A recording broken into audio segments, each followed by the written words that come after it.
नमस्कार, स्वागत है टीवी 9 भारतवर्ष पर आप सभी का। मैं हूं आपके साथ पूर्णिमा मिश्रा। राजनीति का कोई रंग नहीं होता, लेकिन यूपी चुनाव में रंग पर ही सियासी संग्राम छिड़ा है। रंग पर राजनीति का सेंटर मुजफ्फरनगर बना, जहां पर एसपी और आरएलडी की ज्वाइंट कॉन्फ्रेंस हुई। भाषण के दौरान अखिलेश यादव ने जेब से लाल पोटली निकाली। लाल रंग की इस पोटली को अखिलेश ने यूपी के लिए अन्न संकल्प बताया। इस मुद्दे को बीजेपी ने हाथों हाथ लिया। मुख्यमंत्री योगी आदित्यनाथ ने लाल टोपी को उत्तर प्रदेश के लिए रेड अलर्ट करार दिया। ऐसे में सवाल यह कि राजनीति के इस एपिसोड से मुसलमानों का मन कितना बदला। 2022 में भाईजान की पहली पसंद गठबंधन बनेगा या फिर भगवा ब्रिगेड। आज इसका ग्राउंड टेस्ट बागपत की बड़ौत सीट से करेंगे। यकीन मानिए, मुस्लिम मूड के नतीजे नेताओं के होश उड़ा देंगे।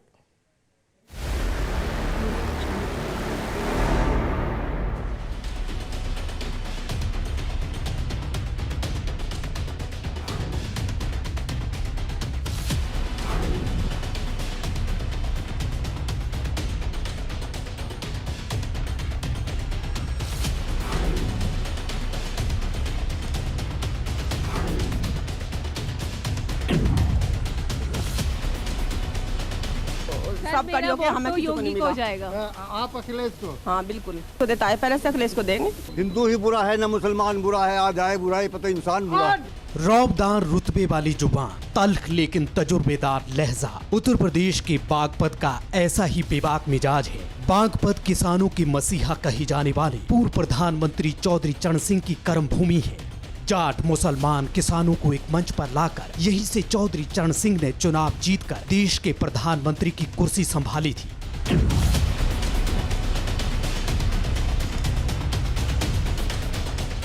बागपत में 10 फरवरी को मतदान है। ऐसे में फर्स्ट राउंड की परीक्षा में कौन अव्वल आएगा, किसे कितनी सीटें मिलेंगी, कौन किस पर कितना भारी पड़ेगा। यूपी में रंग बदलती राजनीति में इसी पर चुनावी जोर आजमाइश चल रही है। सियासतदानों के तर्क अपने अपने हैं।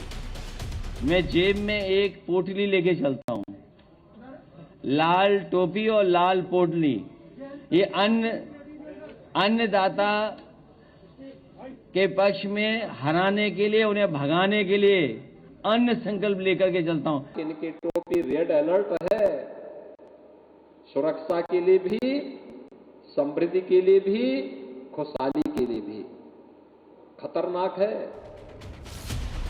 सियासत की जुबान चाहे जो कहे, हर्ज क्या है, लेकिन यूपी के मुस्लिम मोहल्लों में हकीकत की हवा का रुख क्या है। इसी पॉलिटिकल पैमाने की सटीक पैमाइश करने एम फैक्टर की टीम जा पहुंची बागपत के बड़ौत। वो बड़ौत जिसका इतिहास और मिजाज क्रांतिकारी है। जंग में कत्ल सिपाही होंगे, कल सुरखरू जिले इलाही होंगे। जी हाँ, जैसे जैसे चुनाव की तारीखें करीब आती जा रही हैं, वैसे वैसे तमाम सियासी दलों के समर्थक अपने जिले इलाही को सुरखरू बनाने में जी जान से जुटे हैं। नमस्कार, मैं हूं श्रीनिवास और इस वक्त एम फैक्टर के कारवां के साथ मौजूद हूं बागपत जनपद के बड़ौत विधानसभा क्षेत्र में अपने उसी अहम सवाल के साथ कि आखिर आने वाले चुनाव में बड़ौत के मुसलमान किसके बनेंगे भाईजान, और क्या कहता है बड़ौत के मुसलमानों का सियासी मूड मीटर। बड़ौत का राजनीतिक अतीत बेहद दिलचस्प है। 1952 में वजूद में आई सीट के अस्तित्व का सूरज 1969 में अस्त हो गया। 39 साल बाद 2008 में बड़ौत सीट फिर वजूद में आई। इतिहास के आईने से बाहर झांके तो आज का बड़ौत बेबाकी से चलता आगे बढ़ता दिखेगा। बड़ौत की फिजाओं में फिर चुनावी सरगर्मी है। यमुना के तीर पर बसे बड़ौत को फतेह करने की तैयारी हर पार्टी कर चुकी है। चेहरे मोहरे मैदान में है। बीजेपी ने मौजूदा एमएलए केपी मलिक पर दांव लगाया है। आरएलडी ने जयवीर को मैदान में उतारा है। बहुजन समाज पार्टी ने अंकित शर्मा पर दांव खेला है। कांग्रेस ने राहुल कुमार को टिकट दिया है, जबकि आम आदमी पार्टी ने सुधीर को मैदान में उतारा है।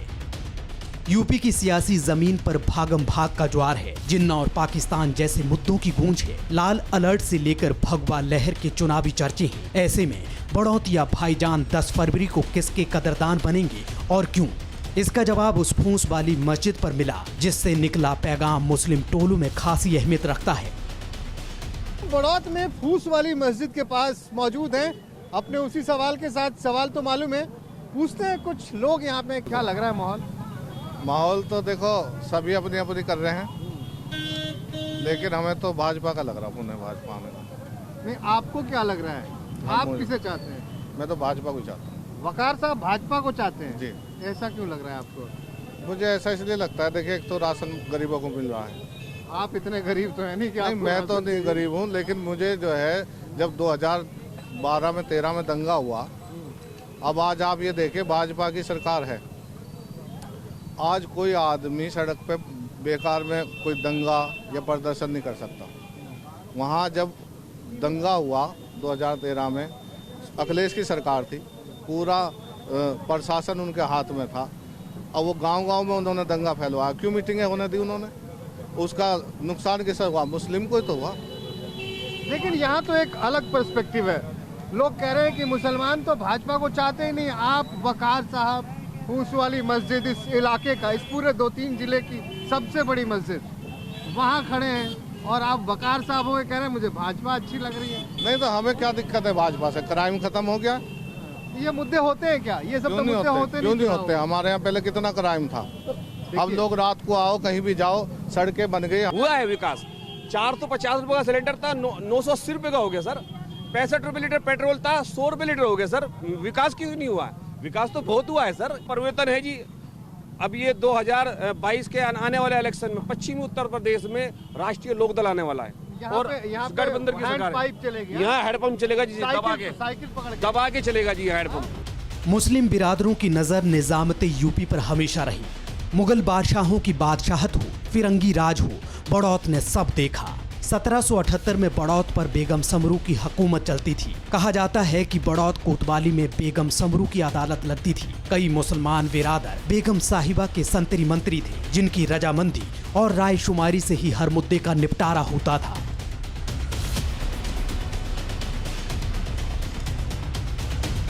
बेगम समरू की अदालत का वो दौर अब इतिहास बन चुका है। बड़ौत में अब बेगम की अदालत नहीं लगती, लेकिन चुनावी मंथन पर मुस्लिम टोलों में महफिलें जरूर लग रही हैं, जिसमें तख्ते लखनऊ पर रायशुमारी होती है। मुख्यमंत्री किसे बनाना है, इस पर मंथन होता है। मुस्लिम रायशुमारी के नतीजों में कौन कितने पानी में है, हर गली में इसका जवाब तलाशने पर मिल जाता है।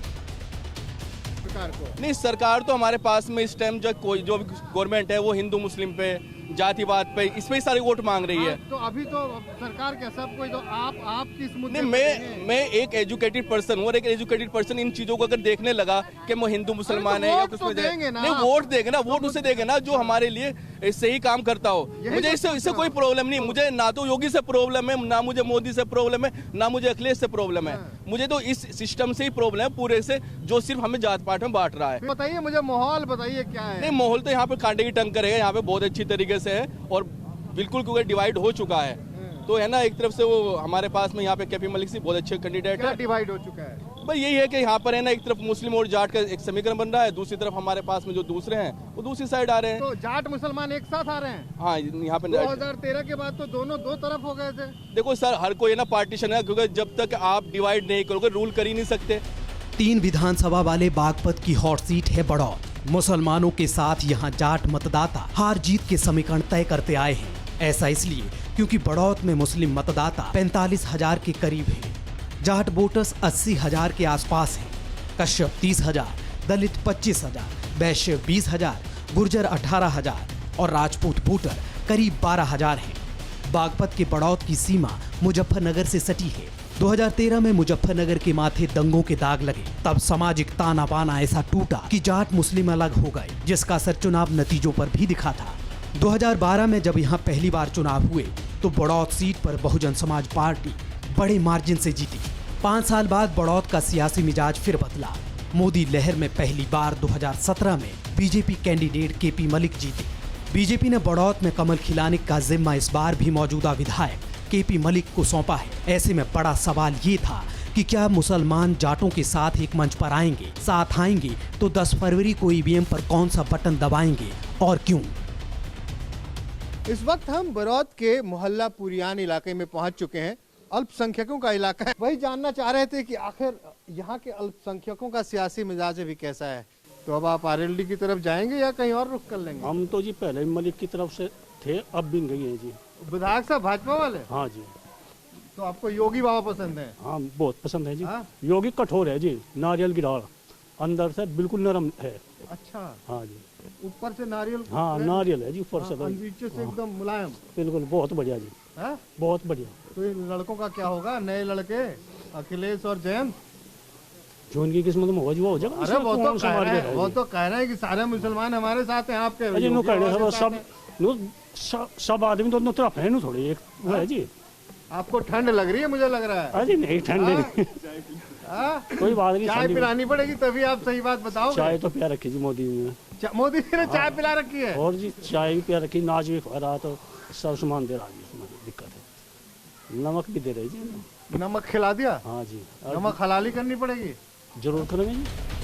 बड़ौत की एक पहचान रिमधुरा पहियों से जुड़ी है। 1956 में बड़ौत में रिमधुरा की पहली फैक्ट्री खुली। तब प्रेम नारायण शर्मा ने फूलसन के नाम से रिम प्लांट शुरू किया था, लेकिन वक्त को ऐसे मजबूत पहिए लगे कि बड़ौत की पहली रिम फैक्ट्री का वजूद मिट गया। बड़ौत के रिमधुरे पर यूपी ही नहीं दौड़ता है, महाराष्ट्र, गुजरात, बिहार और मध्य प्रदेश जैसे बड़े सूबों तक बड़ौत का पहिया दौड़ता है। यहाँ पहले 100 से ज्यादा रिमधुरे की फैक्ट्रियां थीं, जहाँ मुसलमान कारीगरों की खासी तादाद थी, लेकिन आज रिमधुरा की महज 50 यूनिट ही वक्त से लोहा ले रही हैं। ऐसे में क्या रोटी रोजगार के मुद्दे पर ही इस बार बड़ौतिया भाईजान वोट करेंगे? और ये कह रहे हैं कि हमने मोदी जी का नमक खाया है। मोदी जी का नमक खाया तो नमक हलाल करनी पड़ेगी। अरे ऐसे ना करो आप वकील साहब, अजी कुछ तो करना कुछ तो करना पड़ेगा ना। हैं? जिसका नमक खा, देश का नमक खा, तो नमक वो तो हलाल कह रहे हैं कि वकील साहब से कागज देखूंगा। बिल्कुल देखो, हमारे पास सब कागज है, सब कागज है, सब कागज है हमारे पास। तो ये अखिलेश भैया तो कह रहे हैं कि भैया फिर से आ गए ना तो वकील साहब को जाना पड़ेगा। नहीं, हमें कोई दिक्कत नहीं है। हाँ, हरियाणा से पंजाब और पंजाब से लाहौर बगल में। लाहौर भी चले जाएंगे, यहीं भी रहेंगे। पहले भी आप तो हम यहाँ के बासिंदा आते, यहीं रहेंगे हम। ये भी बदलेंगे ना? नहीं जी, ये तो बीजेपी वाले लोग हैं, थोड़ा बहुत जो अनाज खा ले उन्होंने उनके गुन गाने लगे। ये सब कुछ नहीं है। ये जो भी अनाज जो नमक खा रहे हैं सब हमारी जेब से तो जा रहा है। क्या ये बताइए आप कि जो चुनाव में क्या लग रहा है आपको? बस चुनाव में क्या लग रहा है जी, यहाँ तो हम माहौल बदलना चाहते हैं। काफी माहौल खराब हो चुका है, गुंडागर्दी वाला माहौल है और बेरोजगारी काफी बढ़ गई है। हम चाहते हैं अब की बार सरकार बदले, माहौल यहाँ का बदला जाए। हम चाहते हैं गठबंधन की सरकार बने, अखिलेश जयंत की सरकार बने यहाँ पर।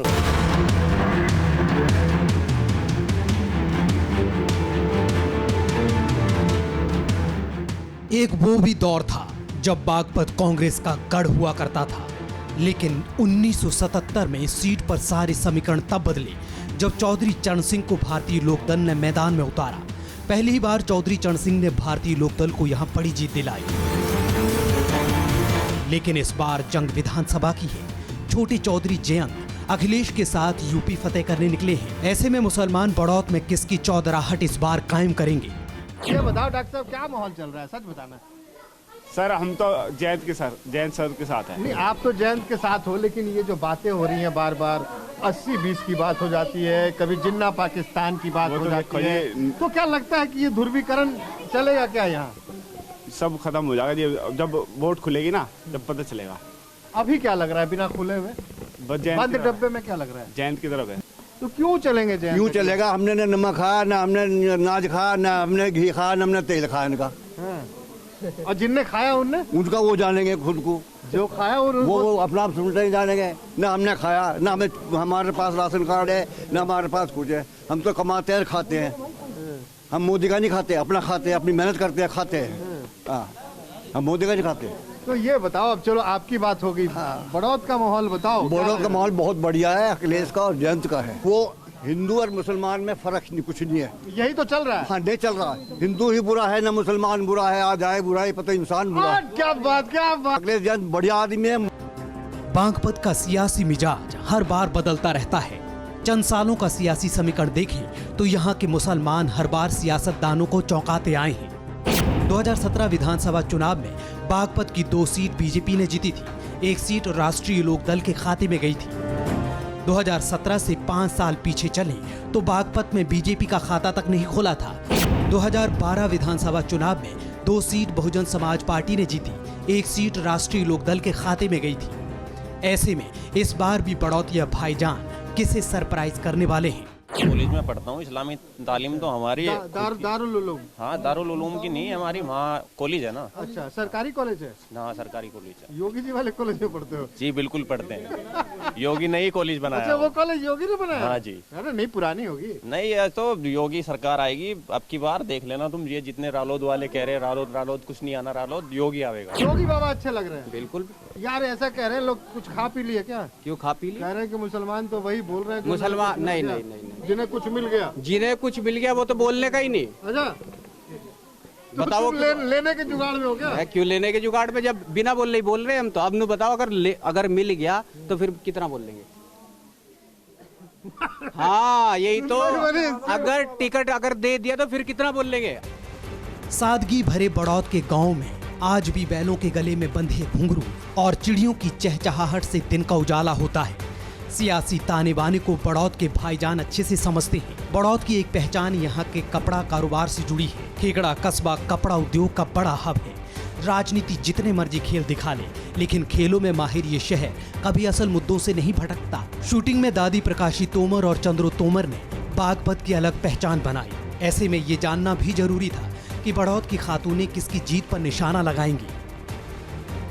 चलिए, इस वक्त बड़ौत की गलियों में ही है, वही पुरियान इलाका जो मैंने बताया था। चुनाव में वोट करती होंगी ना? जी करते हैं सर, योगी सरकार ही आएगी।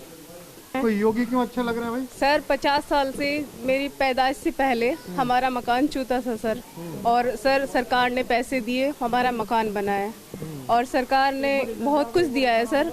इस बार बस ये है, सरकार ने सब कुछ दिया लेकिन रोजगार नहीं मिला है सर हमें। अब की बार रोजगार भी आ जाएगा, तो सर मैं तो ये कहती हूँ कि योगी सर आएंगे।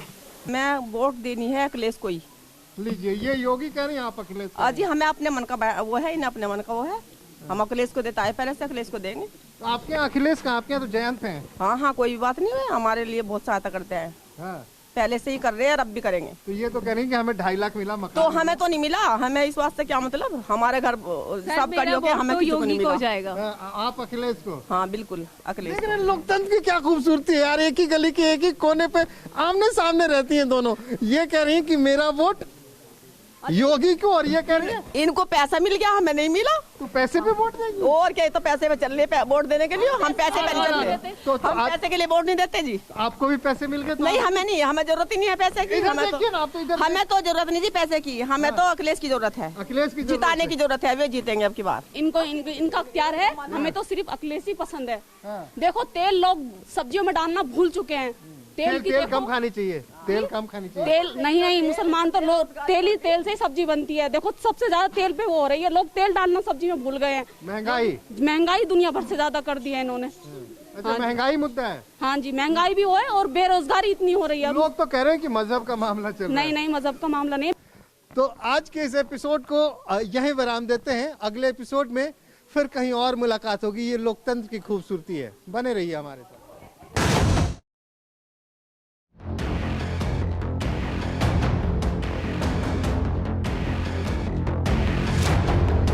कोरोना धर्म नहीं देखता, जात नहीं देखता, अमीर गरीब ऊंच नीच नहीं देखता। कोरोना सिर्फ मौका देखता है, लेकिन आप उसे मौका मत दीजिए। बस इतना कीजिए, जब कभी दफ्तर से, बाजार से घर लौटिए तो इतना ख्याल जरूर रखिए, कहीं आपके साथ कोरोना आपके घर तो नहीं जा रहा।